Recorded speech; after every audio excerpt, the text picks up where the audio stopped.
So what did we learn in our previous session?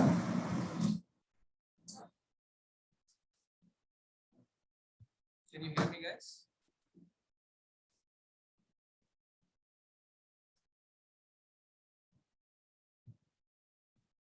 What did we learn in our previous session? Iterations. Using iterations using iterations using for loop. We have learned iterations using for loop yesterday. Now today we are going to see other iteration statements which are available in Java. Right? Okay. So other iterations which are available, other iteration statements which are available in Java are while, do while, and advanced for loop. Let's see one by one. Okay.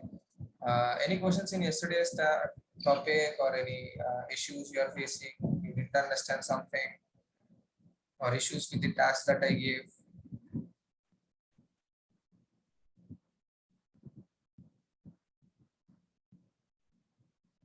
Nothing? Didn't get chance to do task. Okay. Any issues in the topic?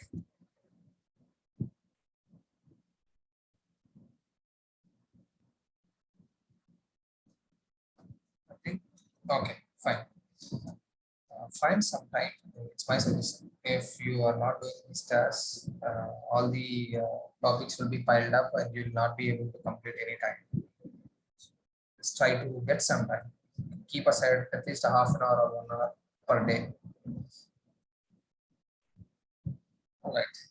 So now let me create a new class. Yeah. Okay.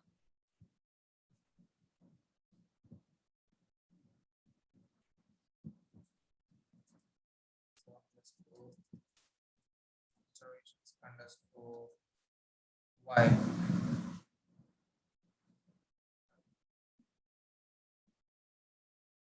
Right. Now this is also while is also an iteration statement, but it depends on a condition. You don't have to initialize any value, or neither you don't have to increment or decrement the values. So how does a while look like, or what is that while? So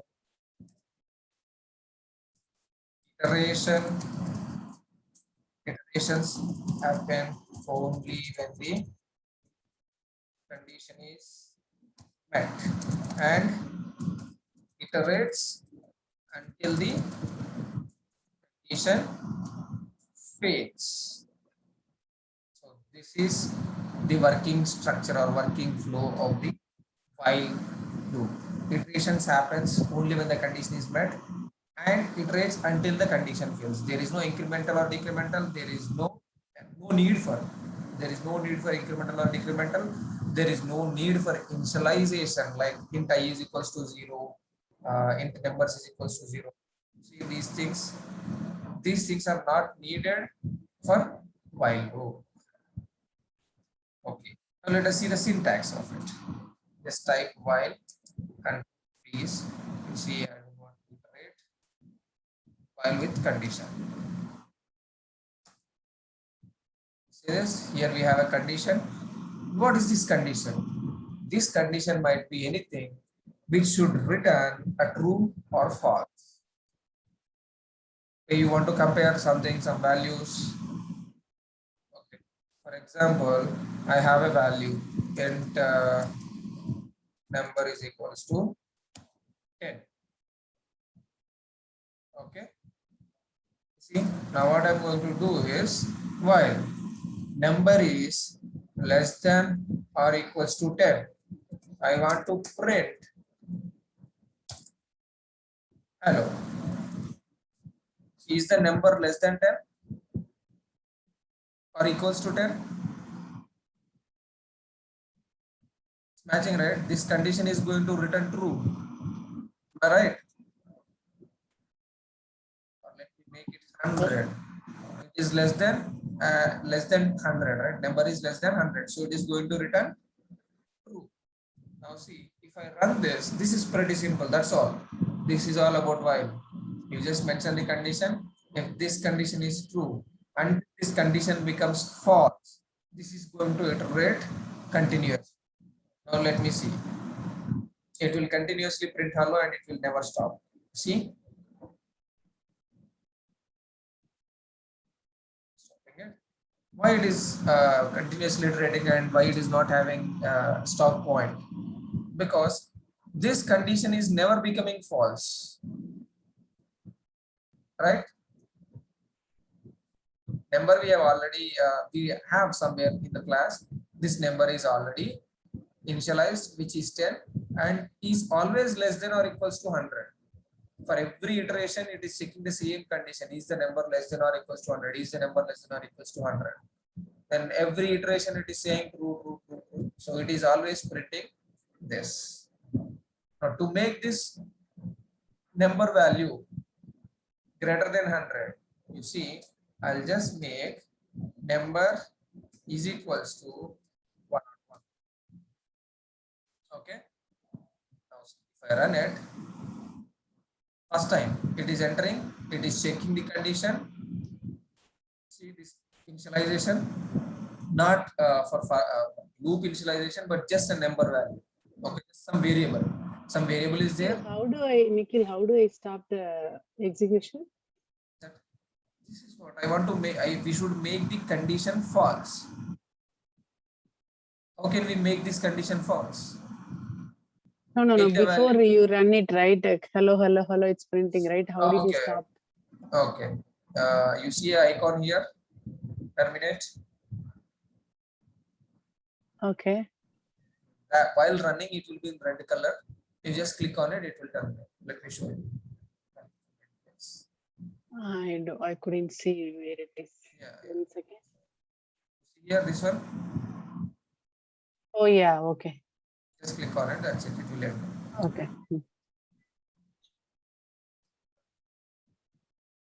Now here I am making the condition false by assigning a value which is greater than 100. What will happen? It will come to this. It will check whether the number is less than or equals to 100. What is the value? 10. Okay, 10 is less than or equals to 100. Yes, true. So it is printing. And then inside the while loop, what I am doing? I am making the condition false by assigning a value which is greater than 100. So now 101. So second iteration, it is going to here again, it is checking the condition. Now number value is 101. So is 101 less than or equals to 100?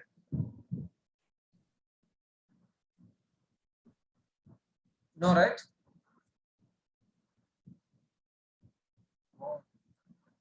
Yeah.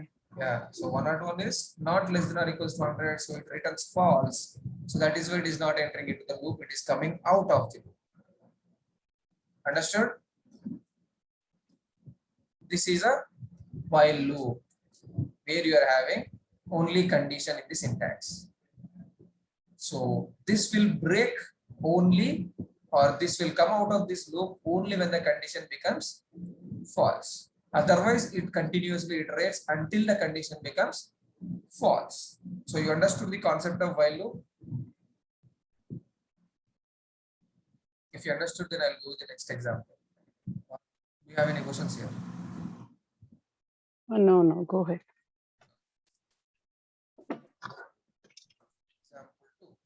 So, suppose what I want to do here is entry pass, same example. So, let us assume that we are standing at a gate, or we are organizing an event, and then we are allowing the users or the subscribers who has entry pass.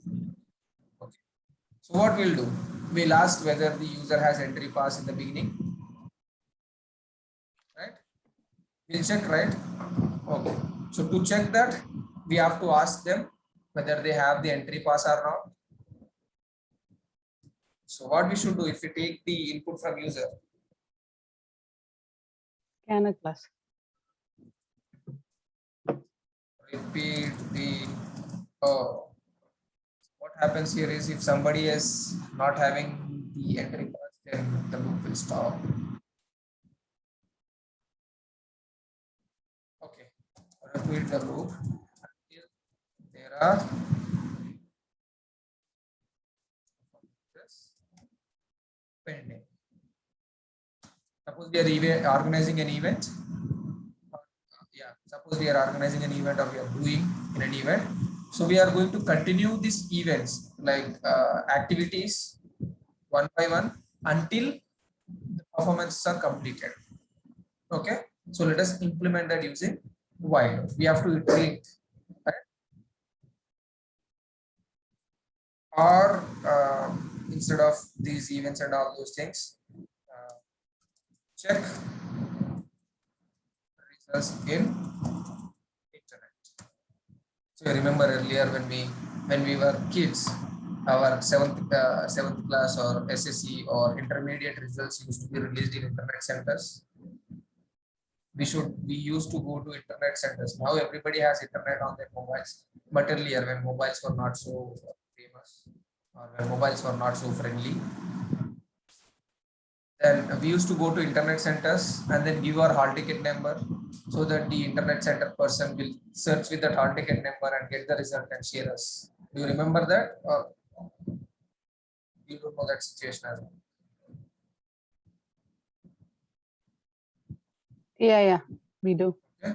So until we have a group of people outside the internet center, whoever gives the hall ticket number. If we have hall ticket number, if somebody enters the hall ticket number or marks, then we'll give the result. Otherwise, we are not giving. Otherwise, we'll just stop checking the results. Right? Similar example I'm doing here now. Okay. So to get the input from the user, we have to use scanner class. Scanner SE is equals to new scanner of system dot in. Okay. Yes. Now I'll write a system statement.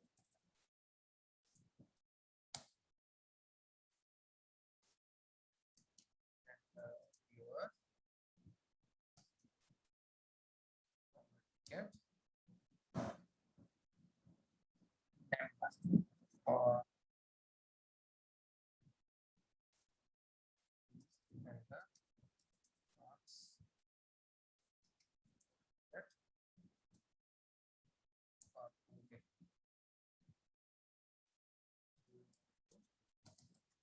Check your results. Okay. In while loop, let's see dot next. I'm storing this string user preference. Okay, while user preference is not, while user preference is not, no. Yes, while user preference is not no, I have to print something. Please enter number. I'm saying okay. I'm assuming that the user entered hall ticket number, and then I'm saying wait while results.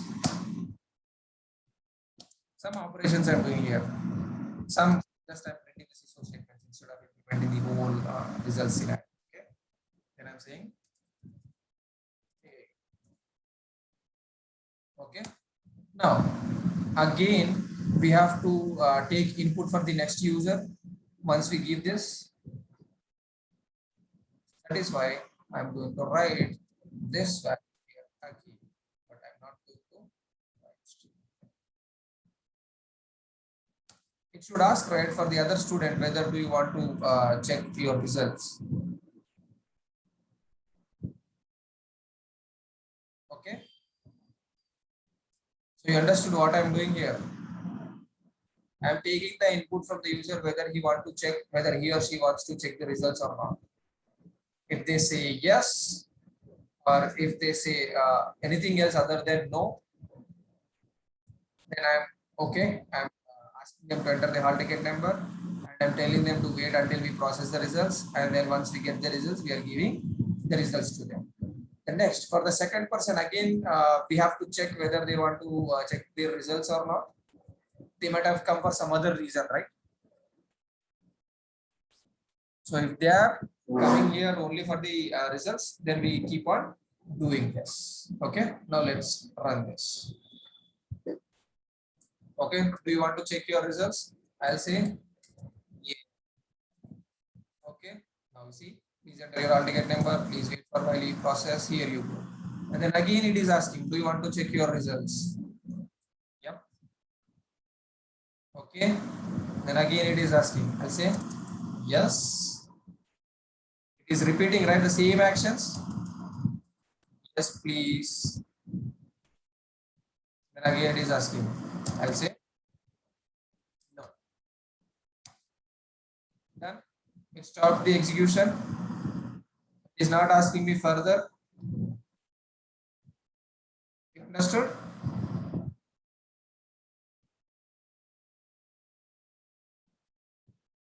Understood the scenario?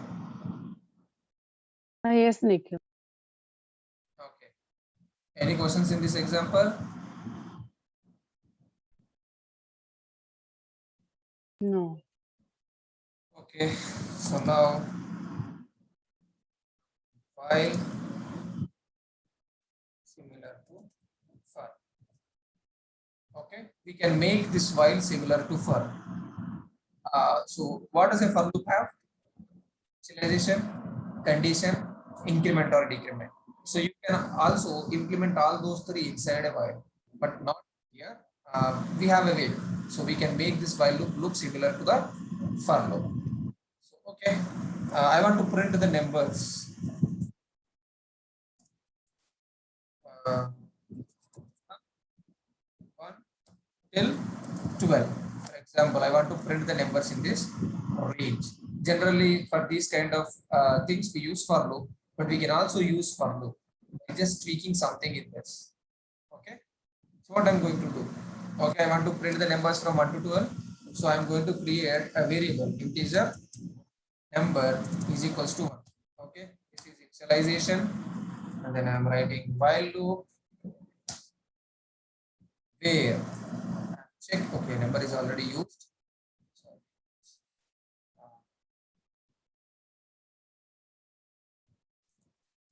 num value. Okay, number value. While number value is less than 30, it reads this. What I want to print? I want to print the number value. Right? I want to print the numbers only 1 to 12.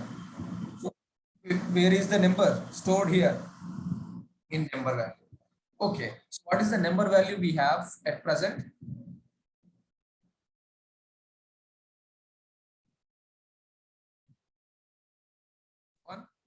1. Right? So it is checking whether 1 is less than 13. Yes, 1 is less than 13. So it is going to print the number value. What is the number value? It is 1. So it is going to print 1. But now I want to, at some point of time, I want to make this condition false. And also the other point is I want to change this value from 1 to 2, 2 to 3, 3 to 4. So what should we do? Increment this value. Right? So here itself, I can increment m value plus plus. That's all. Now you see we have initialization, we have condition, we have increment or decrement. You can do anything here. Decrement also. If you want to print from 12 to 1, then you use decrement. Understood? So, Nikhil, can we do num value plus plus above, like when it's in system out print line? Yes, we can do that, but what happens is it will increase the value and print it. But it is not going to append to here. See. First, let us see this example, then I'll show you that. You want to check your results? No. Is it printing the range 1 to 12? Are you able to say it right? 1 to 12? So this is how to print. Now coming back to your question, Yanji, I'll remove this here. I'll add plus plus here. Okay. Now see, I'll run it. You want to check your results? No. Is it coming? You're able to do it, right?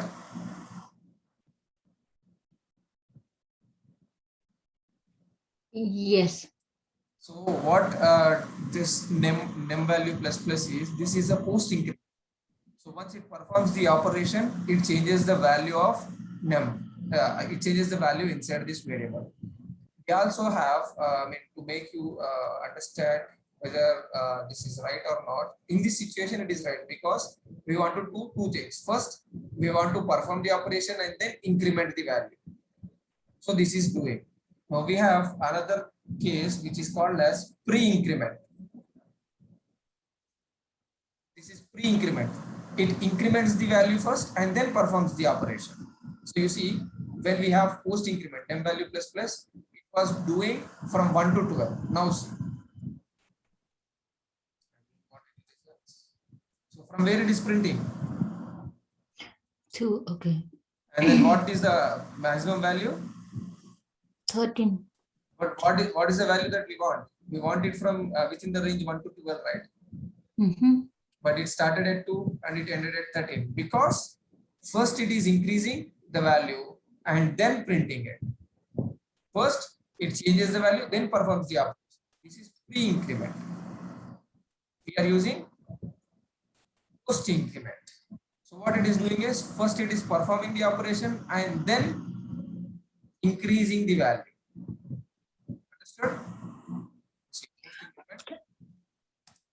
So using this one and the other one, like on the downside num value plus plus, that's gonna work same, right?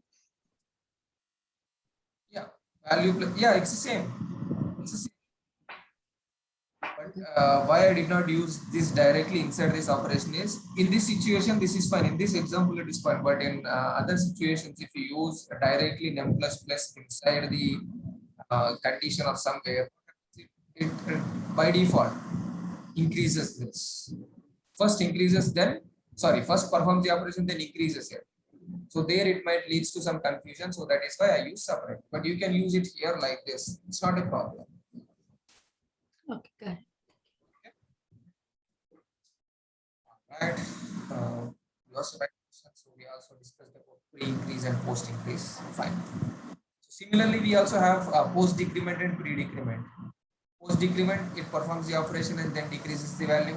Pre-decrement, it decreases the value first and then performs the operation. Okay. All right. Any questions here? While loop. Yeah, Nikhil, the system out, do you want to check results? It will keep on continuously asking you, right? Because you have given the variable down also. How will it stop? We are doing it right. What is the condition we have? If the user preference is no, it is going to stop.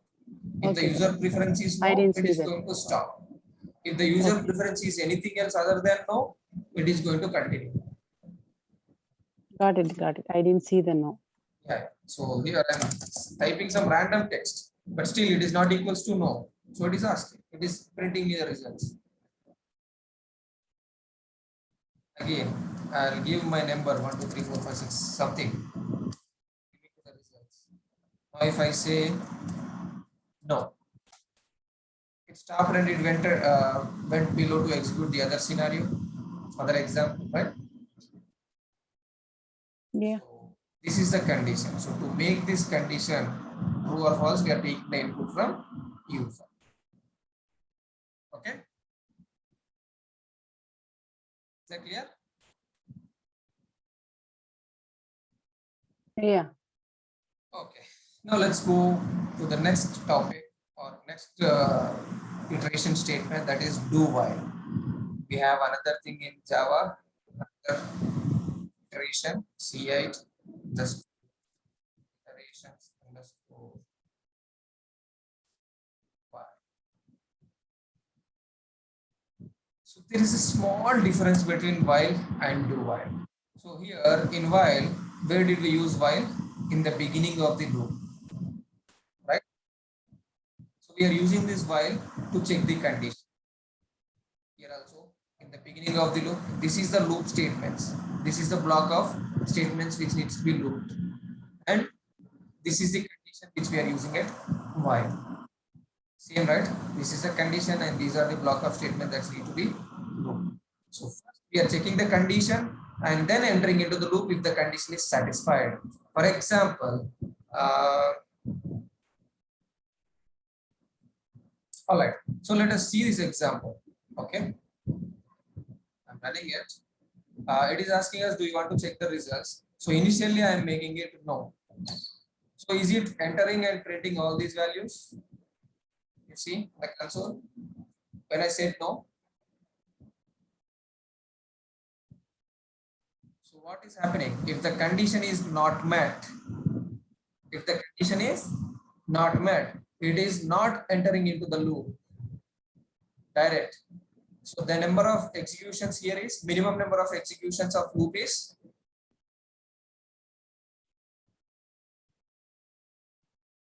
you are getting my point?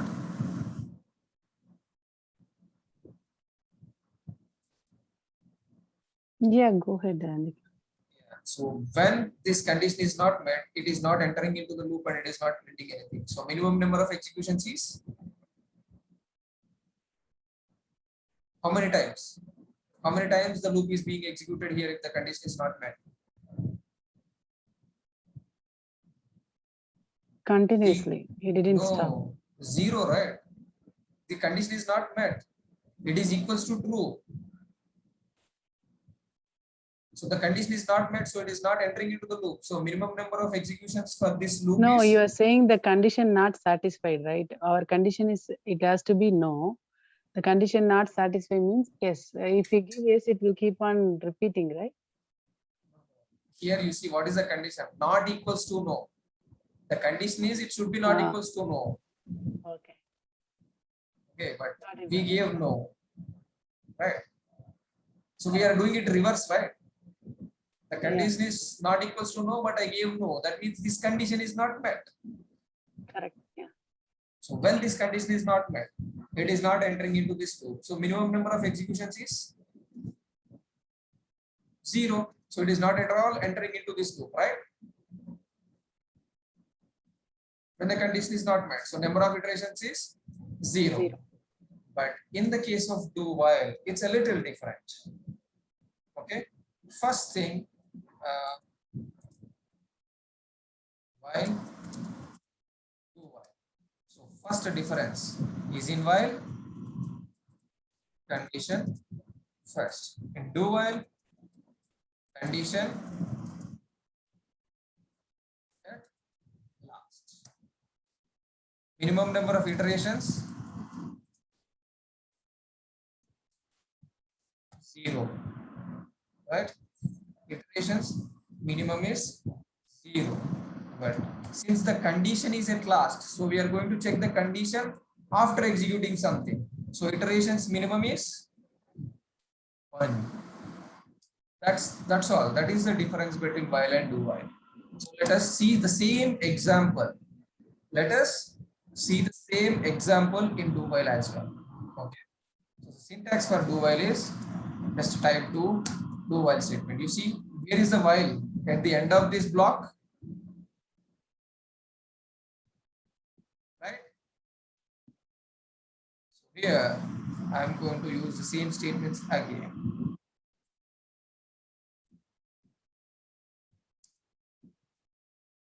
We want to check your results and then I'm checking whether the user preference.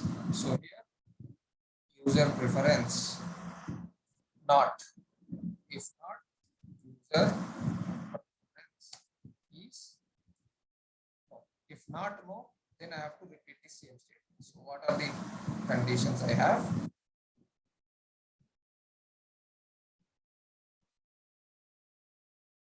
Okay, or this is not at all needed for us because anyway we are asking it after one time execution, right? So this can like string, this variable needs to be declared.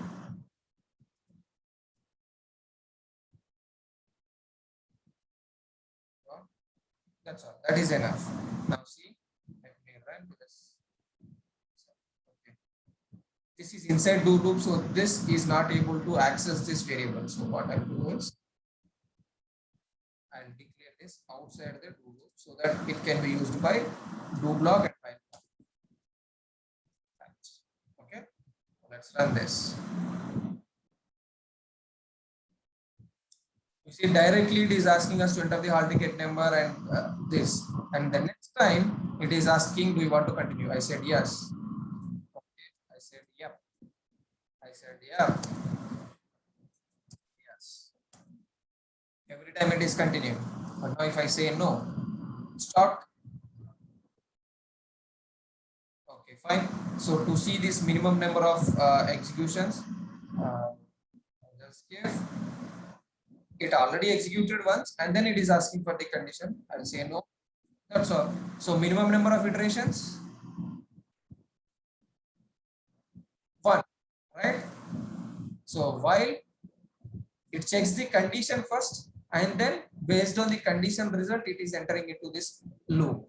Whereas do, first it executes the statements and then checks the condition whether to continue next iteration or not. If you want minimum number of times to execute, if you want to do this minimum once, then you are going to check this. Use do while. Understood? Yeah, do while is understandable. Do this while our condition is like that. Yeah. Do this while this condition is met. So this is also going to end when this condition becomes false. Same, while and do while behaves the same, but the only difference is in do loop, first it executes, then checks the condition. In while loop, it checks the condition and then executes. That's all. That is the only difference. Clear? Sharap and Yanji? Yes, Nikhil. Yes, Nikhil. So this is all about do while. Okay. Now let's go to the advanced for loop. Here. Class C9 underscore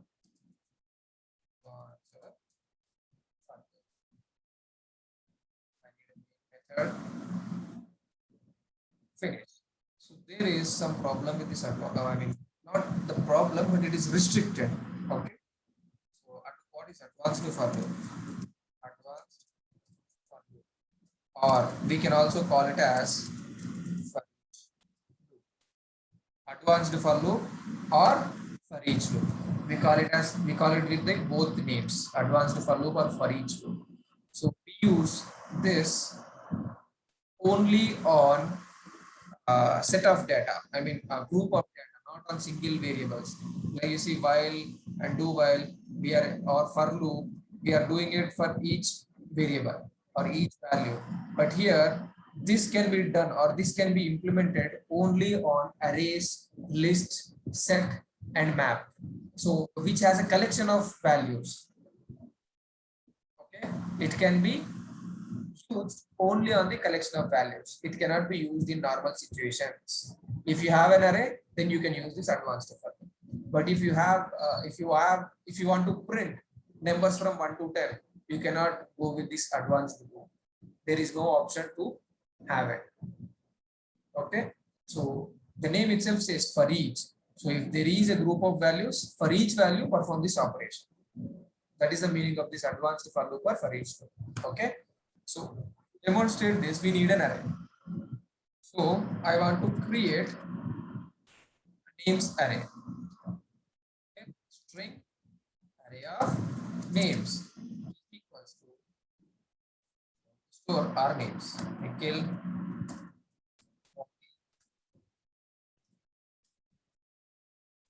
Sharap,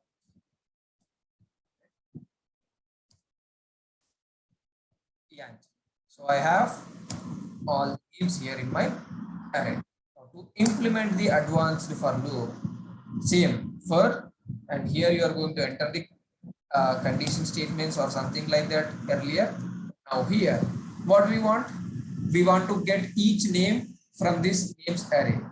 So here, what you have to do is, what is it returning, or what is the value that is being stored in this array? String, right? It's a string. So this colon is the syntax for this for loop. So, and after colon, you have to use the list of values. What is it? Names. This is going to return a string value. And what are those string values? It's a name. Each time we are going to get a new name. For each name, how do we understand, or how do we read this is, for each name in names. For each name in names. What we should do? We have to greet them. See? Hello. Here. Name. That's all. Run this. You see, hello dear Nikhil, hello dear Bobby, hello dear Sharaf, hello dear.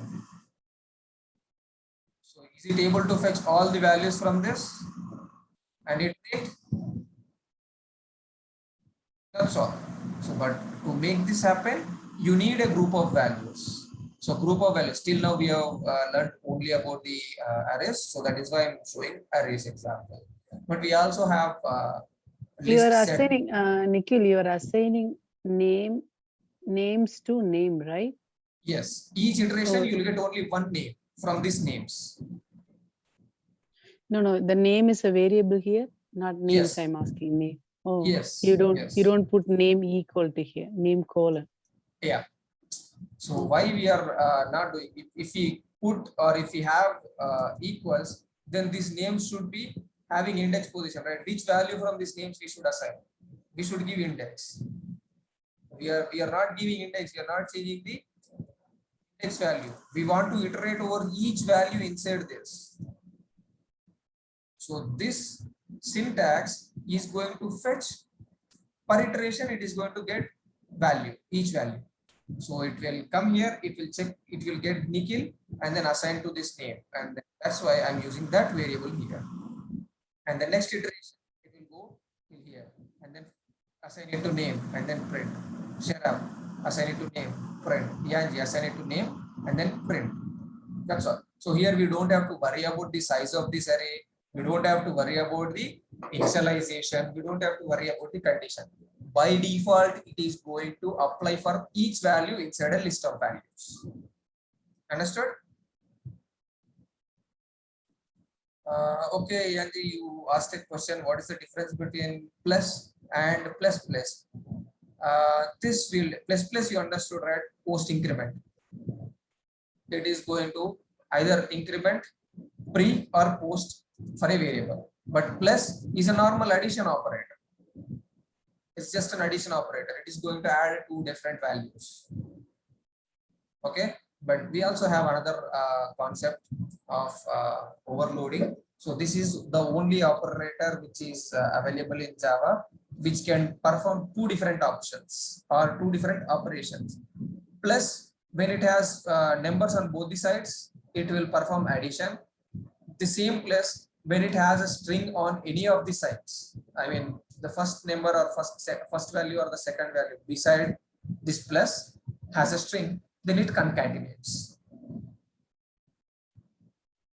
Did I answer your question, Yanji, or you still have issues? Got it, Nikhil. Thank you. Yeah. All right. So you understood this advanced for loop?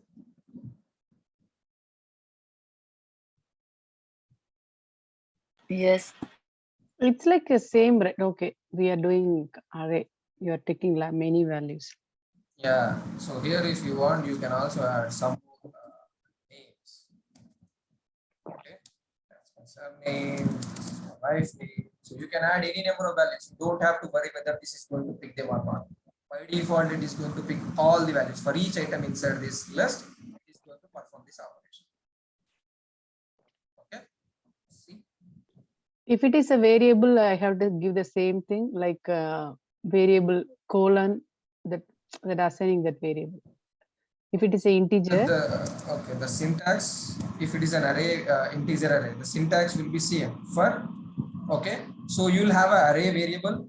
So after colon, array variable name. Whatever you used here, we used name, so I used here. So after the colon, you will have this, okay. Before this colon, data type of array, data type of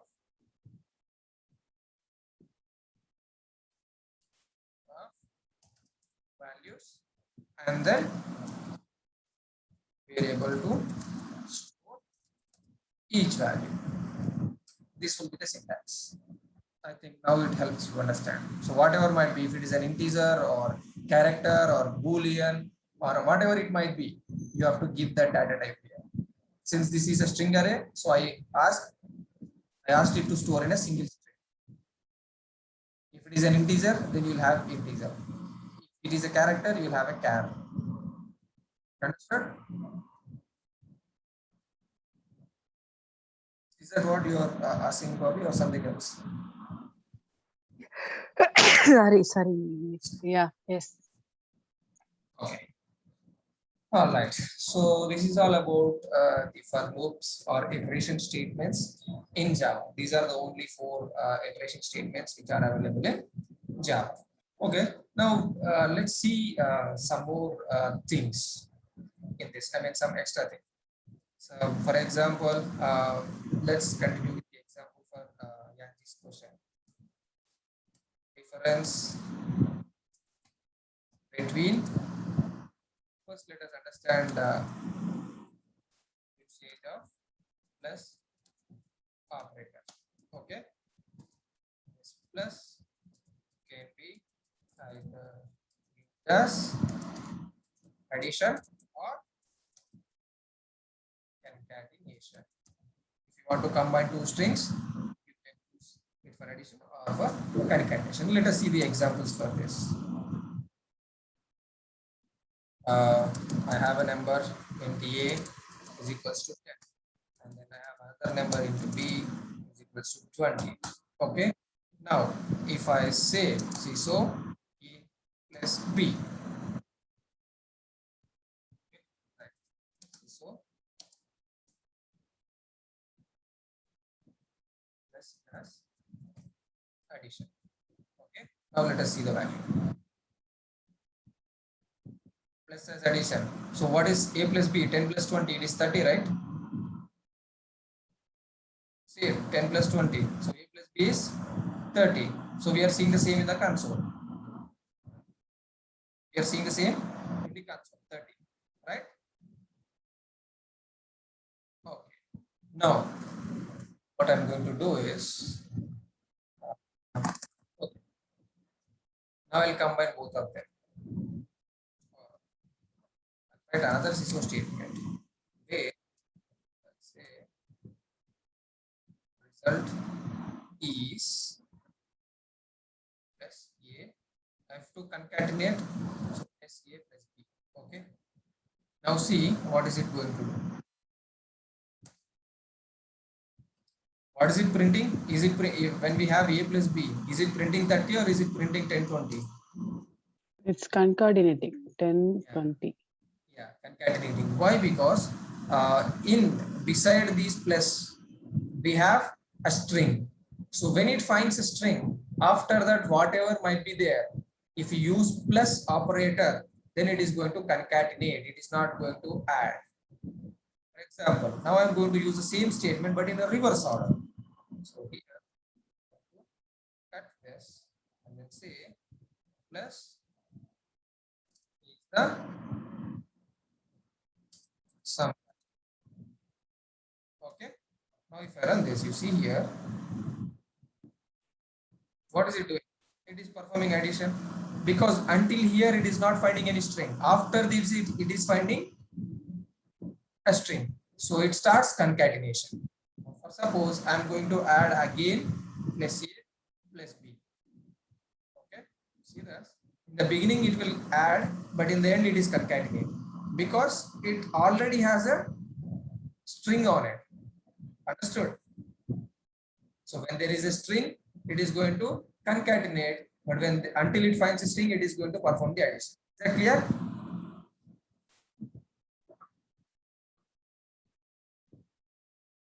Yanji. So you understood how do we use this plus, right? Either for concatenation or for addition. Yes. Okay. Thanks, Yanji. Chalo. Now we already discussed about the plus operator. That is for increment or decrement. Plus is not neither used for addition nor used for concatenation. Plus is used only for increment.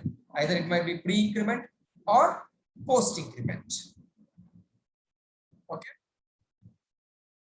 All right. So this is about plus and plus.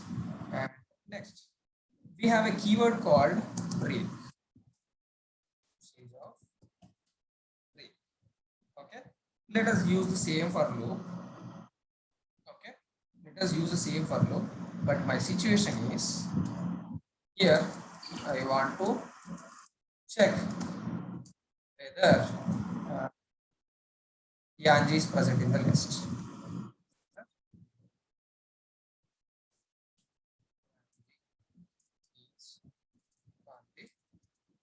List.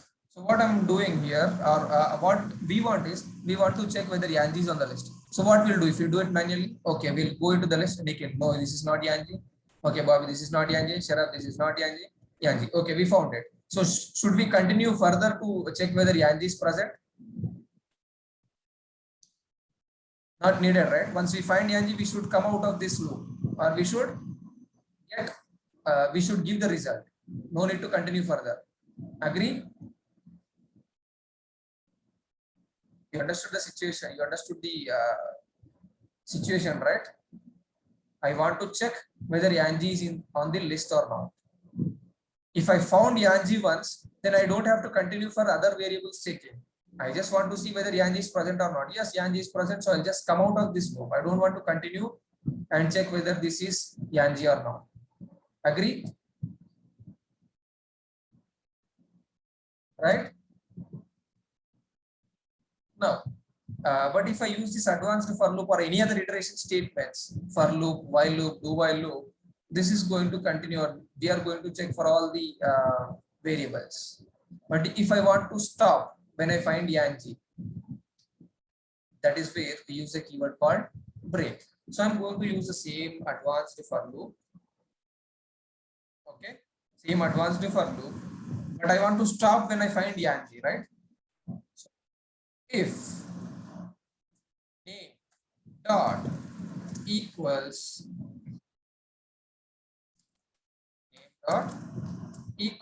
what is the name? Yeah, if name dot equals what I should do, I want to get out of this loop. See? We can go give that same that equals ignore case, right? Ignore case instead of.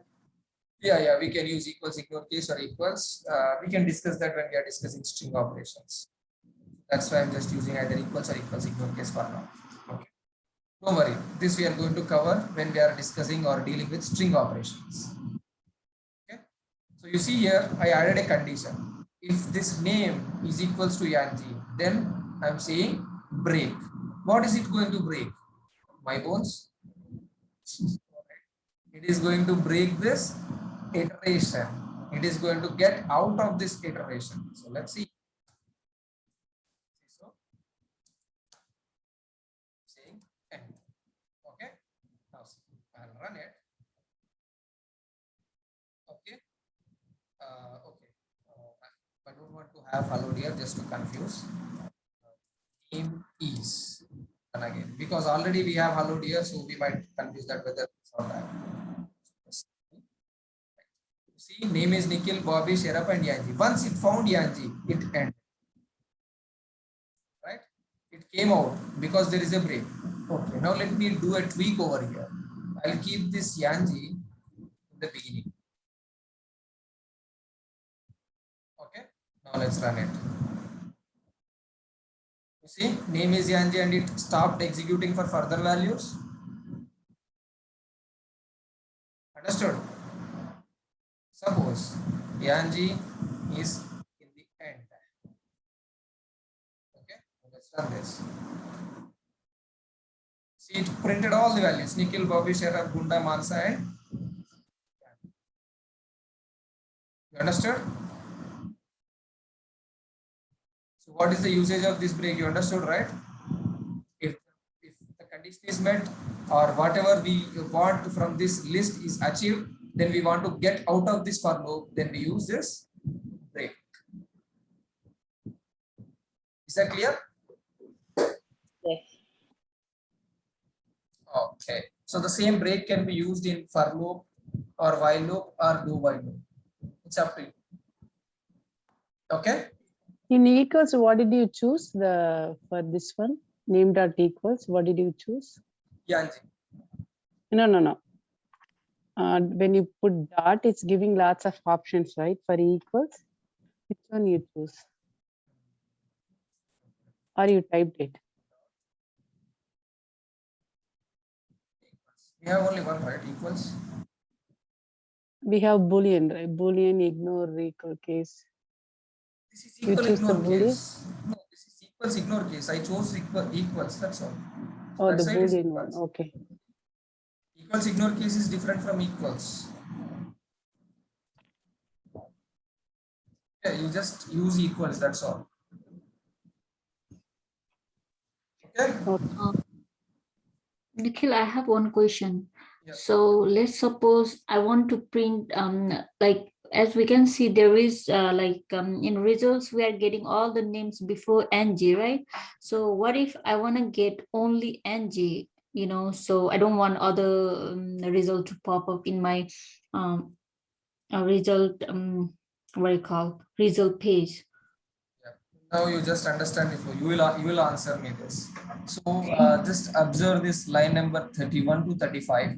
So this is where we are performing the operation, right? Mm-hmm. So what is the first step that we are doing? Line number 31. We are fetching each value from the names and storing in the name. Okay. And then what is the next step? Line number 32. What are we doing? We are printing the results as Name? like your name is name. Yeah, we are printing it. Okay. Line number 3. We're looking for like what result we want. Yeah, we are applying some condition over here. Yeah. Okay. So if that condition is met, then we are breaking. Okay.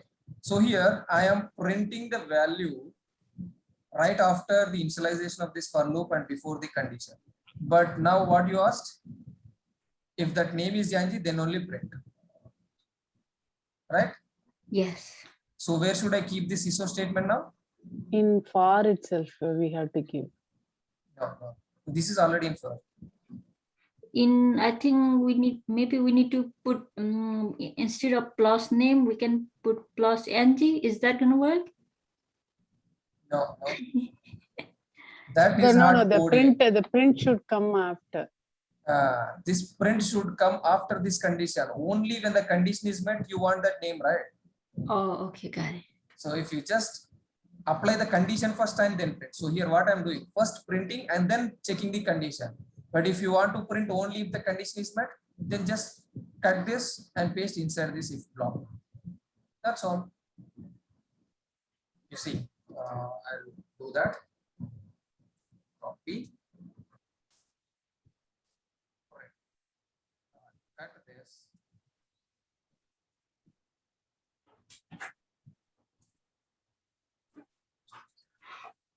Okay. Now we see if that name is Yanji. Okay. One value is okay.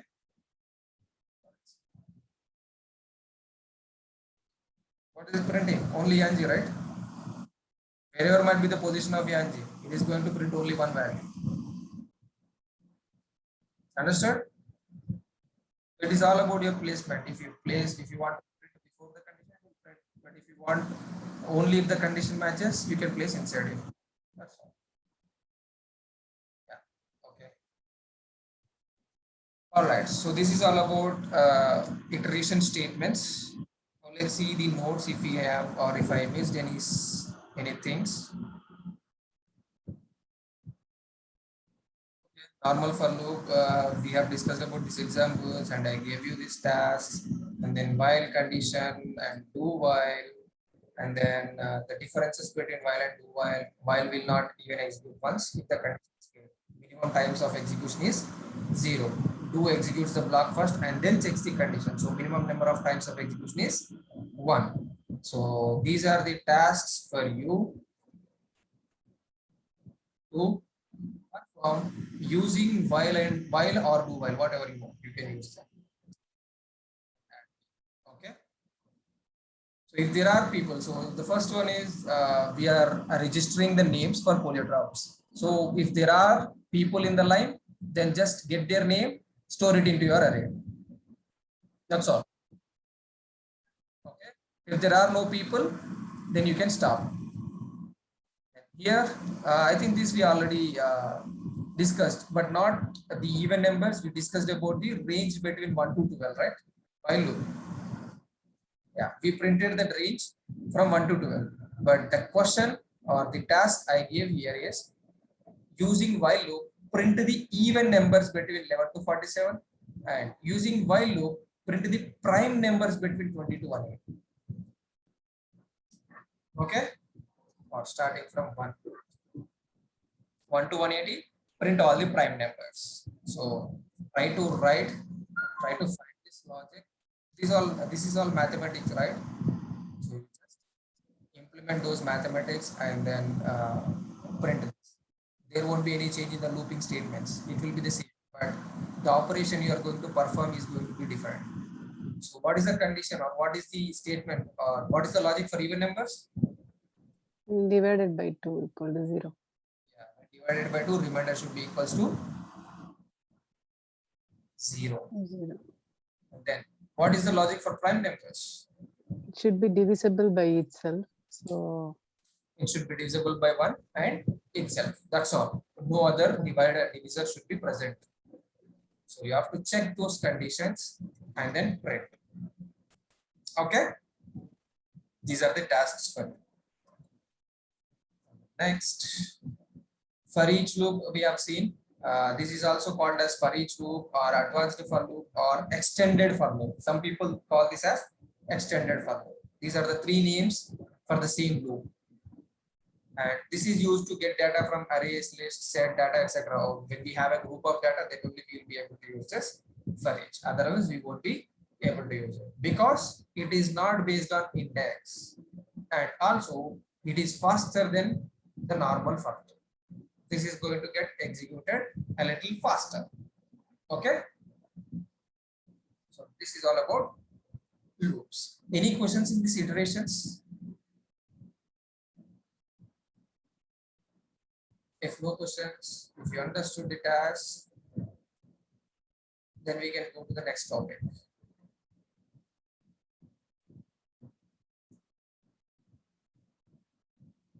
go ahead, Nikhil.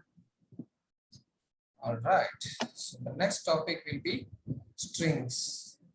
So why, let's see, integer is a data type, character is a data type, boolean is a data type, string is also same, a data type. But why should we have separate operations, or why should we have a separate class of strings? Why not on integer and other data types?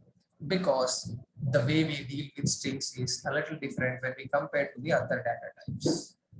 So what is the difference? So if it's a number, then we just use it, perform addition or subtraction or multiplication or whatever the operation we want, we can do it. For string operations, okay. For example, we have a scenario where you are placing an order in Amazon.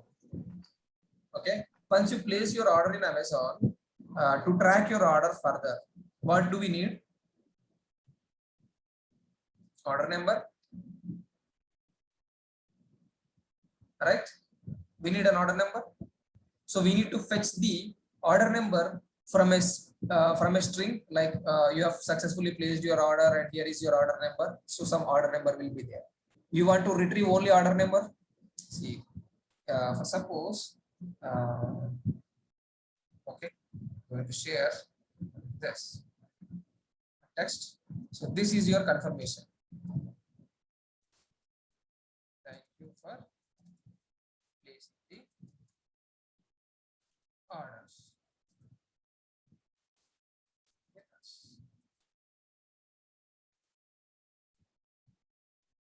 Order number for your item is so already 1 2 3 4 5 6 okay, something some number is here. This is your order number. Now this is the statement that you see when you successfully place your order. For example, okay, if I want to track the order, I want to get only this part from this sentence, right? If I get this complete string or this complete sentence as a string and then I use the same value for tracking, will I be able to fetch the value? Or will the application be able to fetch the details of the order if I place this complete value as a string? No, right? We have to fetch only this particular value from this complete string. Agree?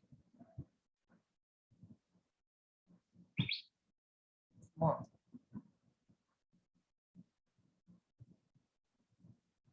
Agree.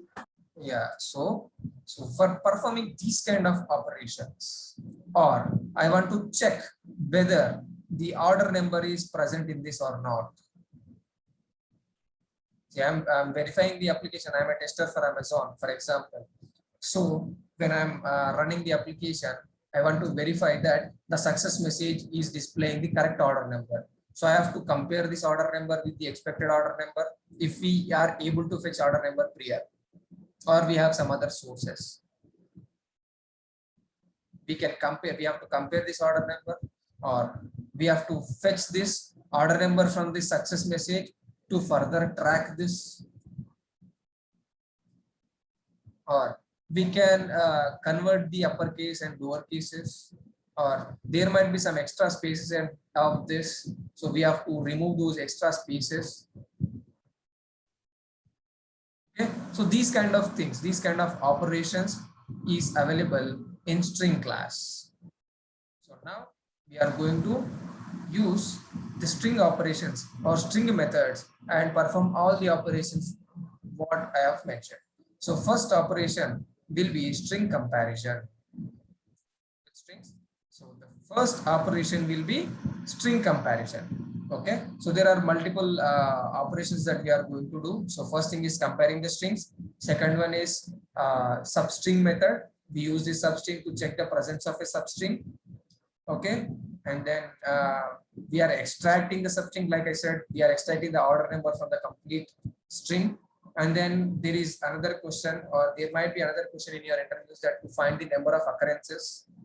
For example, in the previous sentence, how many times you have the word called order? You have to count the number of times order is present in that sentence. So that is nothing but finding occurrences, and then converting strings from lowercase to uppercase, uppercase to lowercase, and then removing the spaces.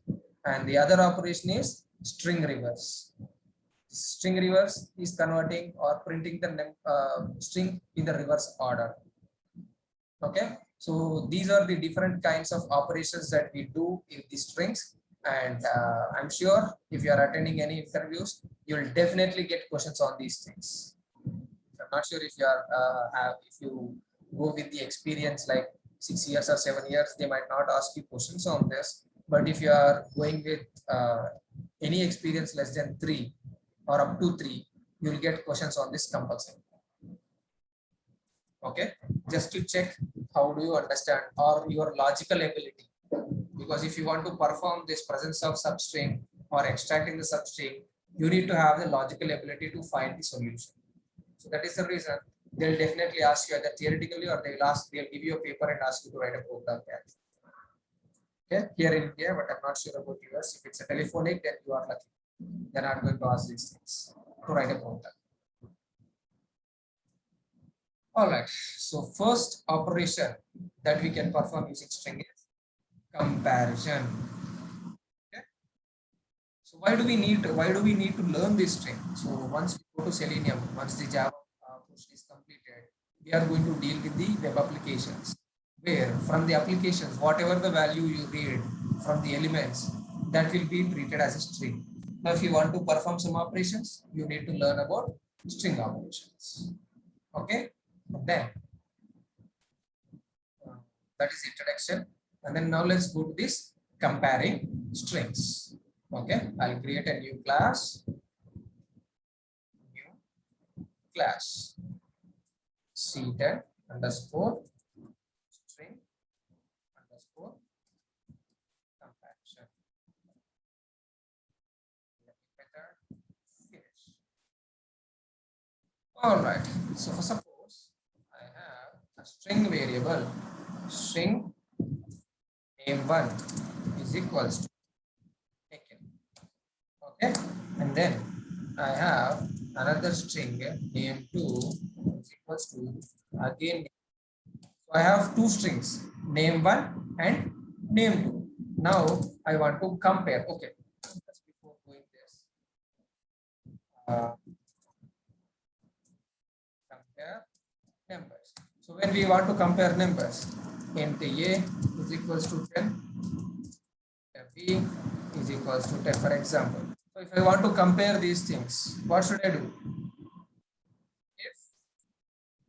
If a is double equals to b, this is the value that I write, right? So a and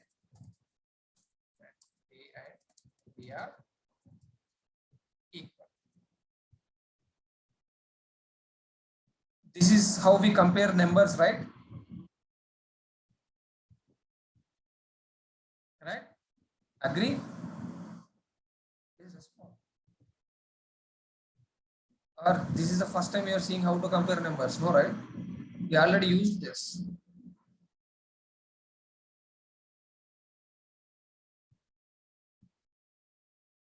Yes, I think we're on session.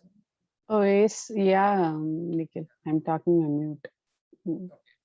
So we are using this double equals to perform the comparison. Now let's do the same using string comparison. String comparison. Okay. Now if name should start with lowercase letter. Name 1 is double equals to name 2. So names are same. Okay. Now let's run this. You'll see both correct. Okay, A and B are equal and names are same. What is it saying? We are able to compare these strings with double equals to, right? It is same. Okay. Now what I'm going to do is the same string comparison, but I'll take this string from the console. Okay. So here string comparison from user input. Okay. So I'm saying string name 3 is equals to scanner class. Scanner sc is equals to new scanner of system dot in.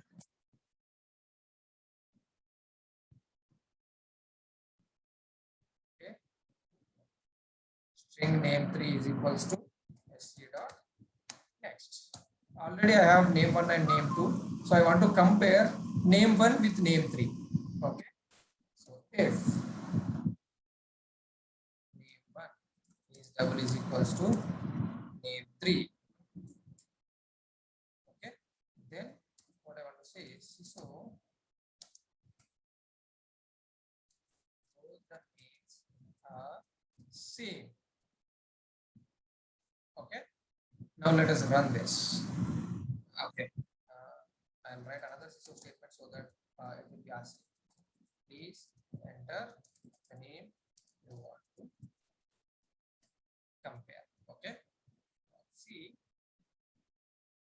Okay. I'm saying please enter the name you want to compare.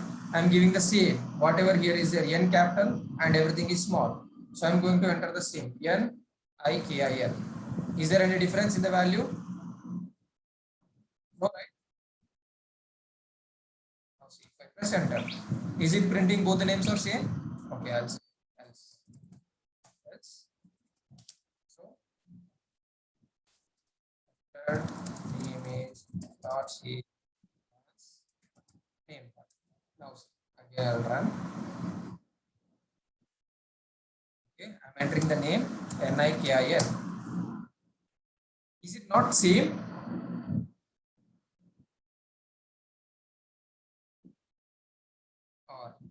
Or just for you to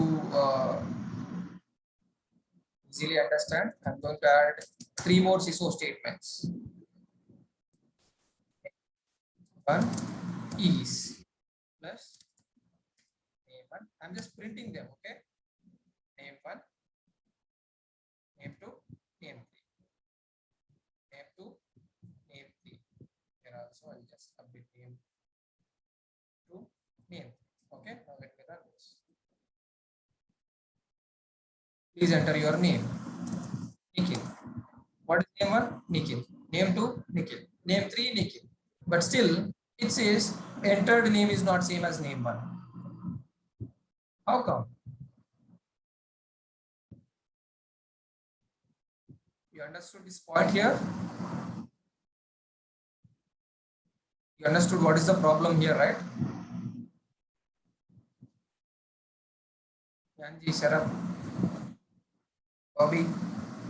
Yeah, both are string only, then why?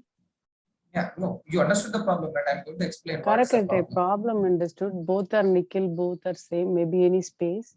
You are No, giving no, any space. nothing. No spaces. I did not give any space. You see, if there is a space, then there should be some value here. There is no spaces. It's just at the end of the line. Right? I'm going to explain now why. But you understood the problem, right? It is not when we use double equals to, though we gave the correct name, what is it saying? Those are not same. Why? Now let us see the why part. Okay. Now, you remember the concept that we discussed about the memory, about primitive and reference, primitive values and reference values. Yeah. This is a memory. Okay. So is string a primitive or reference? No reference. String is a reference value. Okay. So now when I create a string variable, it is going to have a memory allocated. Okay. Yeah. String, this is 101. So here this will be the address of my value. Okay. Suppose I have this value here. This is value. Okay. I have some address here. This address is present in this memory location. And then now when I create another string variable with the same value, this is not going to point to the same address to this. It is going to create another value here, like suppose 201. Okay, 201, and then it is going to point out to the same reference. So this is also pointing to this, and this is also pointing to this. But when we are using double equals to, when we use this double equals to, what happens is for primitive types, when we use this double equals to, like for integer or for any other data type other than strings, if we use this double equals to, it is going to compare this address. So for us, it might look like A is double is equals to B. So we will think that, or we assume that it is comparing the value of A with value of B. Right? You understood? Okay. Let me clear this and explain with the primitive, and then we'll. Okay. Integer A is equals to 10. Integer B is equals to 10. So what is this? Both A and B are having same value 10. right? Both the variables A and B. Okay. So now in this memory, A, B, and you have 10, value 10. So since this is storing the address A, this is address of 10. So here also you will have the same address. Here also you will have the same address. So now when you use A is double equals to B, it is going to compare the address value. Since both the A and B are using the same address, it says A and B are equal. Understood? Suppose if B is 12, then you will have another variable or another memory here, and this will be #2. So will address 1 will be equals to address 2? No. So that is why when you use double equals to, it is going to compare the addresses of these variables. If both are pointing to the same address, that means they are pointing to the same value. Right? See, suppose somebody comes to Bobby and asks, do you know Nikhil? Then you will say yes. Okay. And then somebody goes to Yanji and asks her whether she knows Nikhil. Then she says yes. You two are different people, like two different variables from whom they are getting information about me. But you both are referring to the same person, Nikhil, right? You understood? So when Yeah, you give the information, both the people will come to me only. So the same way, when you use this, it is going to compare the address. When the addresses are same, then the value in that address will be same. So that is why when you use double equals to, it is going to compare the address. If the addresses are same, then this value in the inside that will be, it is assuming that, okay, if the address is same, then the person inside that address is also same. So that is why it says equals. So you understood the comparison of integers, how is it happening? Right? When you have the same value, it is going to, you might have multiple variables, but all these variables will be pointing to the same address if you have the same value. It is not going to create another memory for 10 because 10 is already there in the memory. Okay, right. Now let's go back and see the strings. Okay, string variable. String variables. So value 1 is equals to Nikhil, for example, and then value 2 is equals to Nikhil. So initially, when we created the string variables directly like this inside the program, then these both v1 and v2 are pointing to the same address. So that is why when we said v1 is double equals to v2, it said yes. Okay. But now when we took from console, one value is v1 is equals to Nick. Okay. And then when we take the values from console, that is v3, then this is going to create a new string inside itself. When we take from the scanner class, it is going to create a new string. It is going to use a keyword called new. Internally, it is going to use this new keyword. So when we say new, it is not going to use the existing memory of this Nick. For example, this is for Nick. Okay, where I have v1, v2, and v3. So when I directly write v1 is equals to Nick and v2 is equals to Nick, these both are pointing to the same address or same variable. But when I say v3 is equals to new string, though the value might be same, but when I use the new keyword, so it is having another Nick here, and v3 is pointing to this memory address. So will it be equal? This has some address and this has some other address. So when you use double equals to, it is going to compare the address. Will this address be equals to this address? No. No. So that is why it was saying v1 is not equals to v3, or v1 is not same as v3, though we have the same values inside it. Okay. So that is the reason for comparing strings. If you want to compare any strings, we should not use double equals to. When you write two strings inside your code, they both use the same address. But when you use a new keyword, every variable will have a separate memory allocation. This new keyword is used to allocate new memory. So when you have this new keyword, so it is going to allocate a new memory. So when you compare them, it will obviously say false. Understood? Understood why is it giving the wrong result there? Yeah. Yes. Okay, it is giving correct, but we understood it wrong. Okay? Right. So let me stop sharing this and go back to. All right. Now see the same example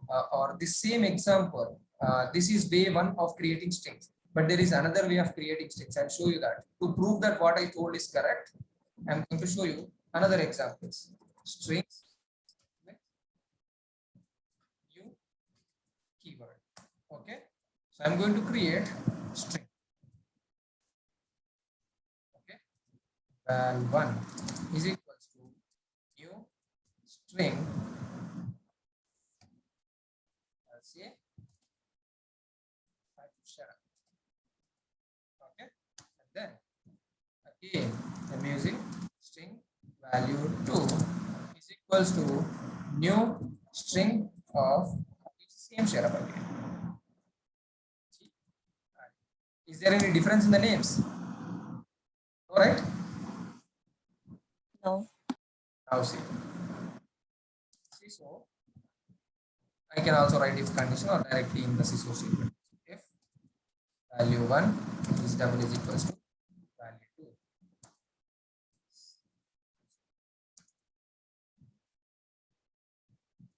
Found you share. Else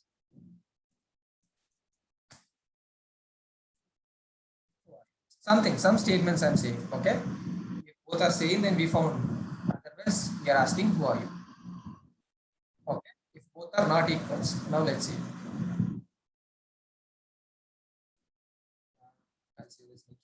This is the previous example. Now you see what is it printing?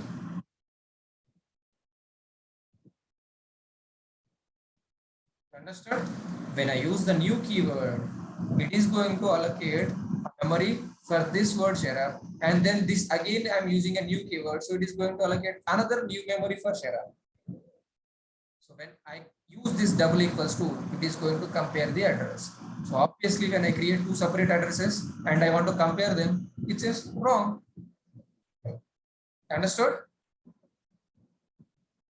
So that is why when you want to compare strings, never use double equals to. Okay, what should we use? We'll see in tomorrow's session. Today and yesterday was holiday for me, so I can take session tomorrow if you're okay. If everybody is okay. Yeah, we are okay. I'm okay. Okay, then we'll take the session tomorrow. Yeah, it's better to quick finish this session. Can you repeat it again? I couldn't hear you. Wake up, girl. Yeah. No. It's because Nikhil's voice is like, sometimes coming so low. Yeah, that's why I couldn't hear. Okay, so what I said is already I got this week we were having a long weekend.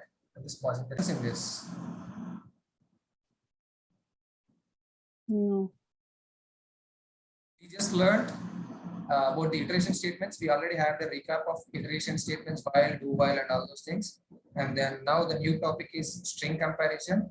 So we learned how to compare. I mean, what is the problem arises when we use double equals to when string comparison does, and then why is that problem happening? That's all we have learned in today's session. Any questions or issues? If not, we can wind up. No, Nikhil, I want to share my screen. Yeah, sure. Go ahead.